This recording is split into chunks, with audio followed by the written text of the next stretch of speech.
Menyikapi ya, pertama mikirin liburan dulu, karena kemarin kan aku sebenarnya bukan liburan tuh, aku kerja kan, karena diundang sama NBA ke Macau, ke Hong Kong, terus ke Korea juga kemarin begitu. Jadi ini mungkin liburan akhir tahun bersama baby sama istri. Kita mau ke keluarganya Olive di Singapura. Kemarin kan udah ke keluargaku di Makassar, jadi ke Singapura sekaligus.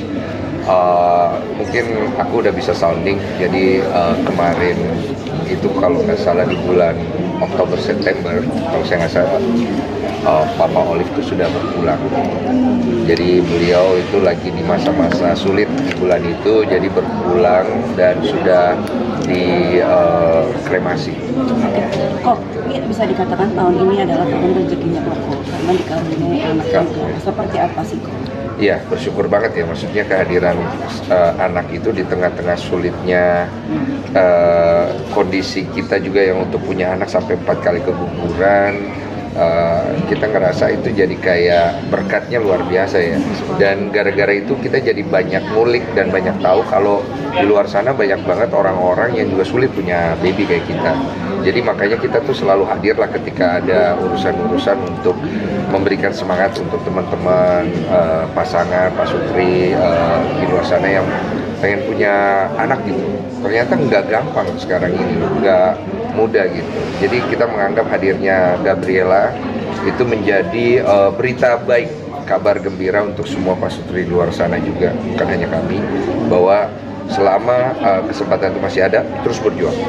Tuhan pasti nanti kasih kabar gembira buat kalian. Tapi bisa dikatakan tahun ini kan di rumah kayak sudah mau menemani anak kayak kemarin juga berenang, menemani tumbuh kembang anak juga. Nah, seperti apa sih? Seneng ya, lucu ya. Maksudnya ada perasaan baru yang timbul ketika kita punya baby ya. Ya beruntung sih yang udah duluan. Gue juga baru ngerasain dan gue lagi menikmati banget. Malam-malam tuh kadang-kadang gue tuh mau loh ngeluangin waktu gue untuk ngeliatin dia tidur doang gitu. Kayak nikmat gitu. Terus kadang-kadang pengen bangunin padahal dia lagi tidur, cuma kan kasihan masih tidur, tapi ya udahlah bangunin aja gitu. Terus capek nidurin dia lagi, terus ngelihat dia bertumbuh setiap hari dan hal-hal baru yang bisa dilakukan buat aku tuh kenikmatan yang ya memang siapa yang dibilang orang bener ya. Maksudnya kalau lu punya baby nanti bro beda gitu. Udah itu bener, beda banget. Tapi bisa dikatakan kayak nggak mirip anaknya. Makasih ya. Sampai sempat minder katanya. Iya, itu kan awal-awal gue posting kan nggak ada yang muji mirip gua. Semuanya bilang mirip Olive. Tapi bener juga pas gue liat-liat, matanya mah mirip banget sama Olive. Terus dalam hati gua, enggak lah pasti berubah. Gue tunggu sebulan kagak berubah, masih mirip Olive. Jadi gue lama-lama jangan bukan anak gue ya. Gue apa nanya dokternya, dok ini anak saya kan dok ya, anaknya ya mas Den. Kok belum mirip saya, tapi katanya sih akan berubah ya. Ya semoga lah ya. Cuman menurut gue juga mirip istri gue juga blessing ya, karena anak cewek dan istri gue itu kan matanya bagus, kulitnya bagus, nurun ke BL. Ya BL-nya juga enak gitu loh dilihat, bahkan dibilang cerdas katanya sama dokternya. Karena di usia dia udah 3 bulan tuh dia udah guling-guling, harusnya belum, terus dia jarak pandangnya tuh jauh. Kita juga kaget, karena kan biasanya anak bayi masih terbatas. Jadi akunya di mana itu dilihat gitu.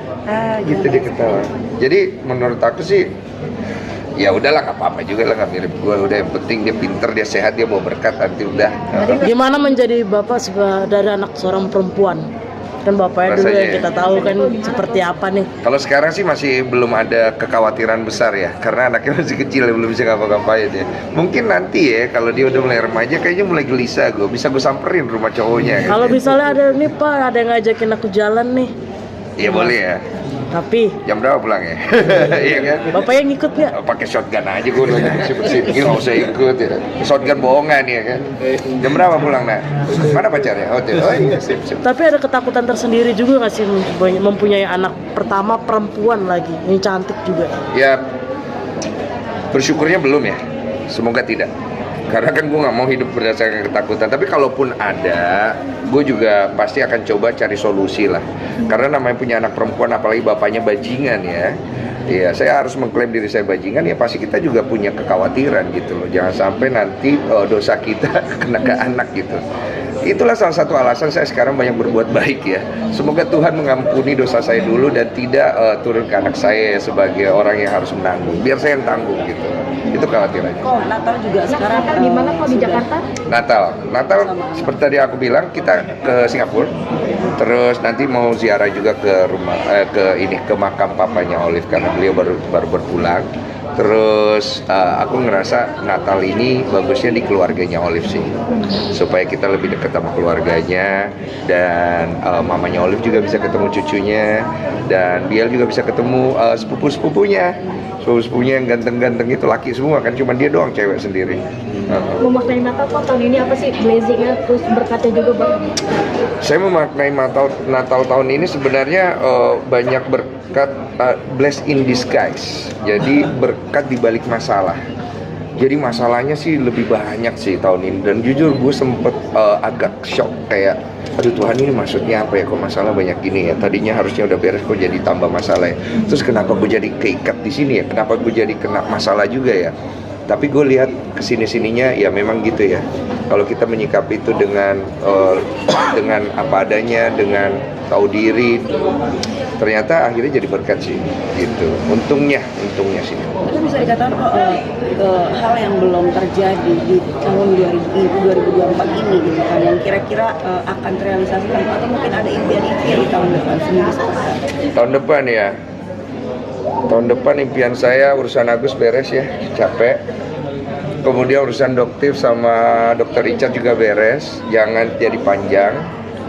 Terus kalau buat saya pribadi, saya bisa konsisten untuk bisa memberikan wadah kepada orang dengan berhikmat lah. Jangan cuma mikirin cuan, tapi memang tujuannya membantu. Kalau nggak bisa membantu ya kita cuanin ya. Terus apalagi ya, nggak banyak sih, itu doang sih ya. Urusan Novi beres, urusan Alvin Lim beres, urusan Farad beres, semua beres lah gitu ya. Capek juga ya, maksud kita pengen episode baru yang berbeda aja gitu, capek ya. Apalagi nunggu berapa jam kemarin ya, nggak dikasih makan katanya. Ini satu lagi nih, jarimu yang memberikan sumbangan. Iya. Seperti apa sih? Ke NTT ya? Itu sebenarnya sumbangan dilakukan diam-diam aja, karena kebetulan kita mensupport yayasan yang ada di sana, yang kemudian mereka banyak sekali turun langsung. Maksudnya jasa kami itu nggak seberapa sama mereka, karena mereka itu yang turun langsung, dan memang kita nge-support dengan peluru lah, supaya orang-orang di sana itu bisa tertolong. Ya nomor satu, kita fasilitasi dulu kayak kebersihan, nggak ada kamar mandi sama sekali, jadi kita support kamar, sampai ada namanya WC Densu katanya. Iya, memang saya tempat menampung sampah-sampah ya, sampah-sampah kehidupan. Terus kita support yang lain. Tapi kenapa sih kalau misalnya memberikan di sekolah itu, maksudnya dalam artian kenapa nggak di Jakarta atau mungkin di... Karena mereka lagi butuh banget sih. Dan sekarang ini mereka lagi tidak dapat sorotan yang gede karena masalah Agus mulu. Jadi mereka tuh harus kita support gitu. Kalau bisa sih lebih banyak lagi bantuan ke arah sana, karena apa yang mereka alami tuh dampak kerugiannya gede banget. Karena kurangnya pemberitaan, karena exposure-nya agak kecil, jadi orang nggak terlalu tahu. Ini menjadi impiannya Kodensu juga nggak sih di akhir tahun ini membangun tadi yang donasi-donasi tadi buat teman-teman NTT? Iya, saya hanya bisa support sekedarnya, tapi dengan support saya semoga ada lagi orang lain yang juga turun dan mensupport, karena yang saya bilang secara pemberitaan kecil kan, sehingga itu membuat orang-orang yang pengen peduli juga tidak terupdate infonya gitu. Kodensu, sorry agak mundur dikit nih, kemarin ke Hong Kong diundang, mungkin boleh cerita sedikit dong kemarin ke Hong Kong, MBA ya? gimana? Yang di Makau. Makau Iya, ya, di Makau. itu sempet rame ya. Jadi gue tuh katanya keren banget. Iya, keren emang. Sebenarnya enggak. Jadi saya tuh udah sering diundang sama NBA untuk hadir ke event-event internasional. Cuman memang saya tidak pernah bersedia. Kenapa? Karena saya ngerasa peran saya di basket itu harusnya udah dikecilin. Harus ada yang baru. Dan saya kepengennya jangan saya gitu, walaupun orang banyak kenal saya. Jadi tahun ini kenapa saya ambil, karena saya stres ngurusin Agus dan donasinya. Istri saya juga katanya udah kamu pergi aja. Jadi kita pergi, bener ini serius. Jadi kayak refreshing aja. Dan sampai di sana ternyata saya kaget. Ini asli saya kaget pas saya udah selesai. Banyak banget artis-artis terkenal ada di situ. Kayak ada Jessica, SNSD. Saya kan nggak tahu, ha. Jadi gue muncul lah di belakang dia rame. Terus orang-orang, kok ada Bang Densu. Terus ada Bright itu 12 juta follower. Ngobrol sama gue sebelah-sebelahan. Gue kagak tahu siapa. Terus dia nyapa gue duluan. Sopan banget. Jadi kan pas pemanasan, dia kan udah pemanasan sendiri. Gue lihat nih orang main basketnya kok nggak terlalu jago lah, tapi bisa. Terus tiba-tiba nyapa gue, hello, aku baru itu ya, I just new play basketball. Oh, it's okay. Saya dari Indonesia. I'm Bright, kata dia. Oh ya, Bright, I'm Denny gitu. Dan hati gue, siapa ya? So asik. Pas dilihat 12 juta follower cuy, lebih terkenal dari gue. Apa kabar hidup gue? Tapi untungnya gue nggak bersikap kurang ajar ya. Jadi pesona gue tetap baik. Terus gue nyobain lapangan akrilik. LED. Terus gue lempar belakang masuk, rame. Terus gue main. Jadi karena gini, gue kan pemain basket ya. Ketika gue ketemu pemain NBA, ya gue trash talk. Maksudnya kita main gitu. Habis itu we are friend gitu dan close. Jadi orang mungkin ngerasa kayak gila pergaulannya dia di circle-nya serem ya. Berapa negara sih kok? Negara. Di sana tuh yang diundang pemain legend-legend NBA. Kemudian dari artis-artis Taiwan, artis Hong Kong, sama artis Thailand. Satu-satunya yang dari Indonesia gue doang. Sisanya tuh dari 3 negara itu. Jadi gue datang pas di panggil namanya kan semua artis itu kan terkenal di situ. Gue doang kagak ada tepuk tangan. Gue tepuk tangan sendiri aja. Sepi guys, gitu. Tapi pas di sosmed baru, who is this guy? Why very famous? Katanya. Asik. Bangga dong kok. Hah? Semakin sombong ya. Tipis lah, agak pipis dikit. Iya. Ya, gimana ya? Jangan lah ya. Berarti dengan adanya kemarin tuh pengen balik lagi ke ranah basket lagi nggak sih kok? Kayak jadi bikin usaha Kangen nggak sih, kayak kok? klub, bikin klub basket misalkan. Ngurus klub. Yang ngurus klub kayak gitu. Enggak lah, jangan lah. Udah lu jangan kasih gue jabatan-jabatan aneh lah sama bisnis-bisnis aneh. Tapi pengen nggak kok? Pengen nggak? Kepikiran Sebenarnya. mungkin melintas. Bisnis ide di basket. Mohon maaf ya, saya nggak kepengen apa-apa ya. Saya tuh kepengennya cuman hidup baik-baik aja. Saya dipercaya orang. Ya apapun bisnis, apapun itu yang nanti saya kerjakan, ya udah mengalir aja. Saya nggak kepengen juga pengen bikin apa gitu, enggak. Tapi ngarahin anak ke atlet nggak? Anak enggak sih. Kalau dia pengen jadi atlet kita support. Kalau enggak ya udah nggak usah. Jadi tergantung si anak nanti dia kepengen jadi apa. Kali-kali dia pengen jadi pengacara. Iyalah. Kayak siapa? Hah? Kayak Bang Farhat ya. Satu lagi. Bang Farhat kan pengacara. Iya. Satu lagi bang. Kayak siapa? Satu lagi. Satu lagi mungkin jadi kayak Novi ya. Punya yayasan peduli.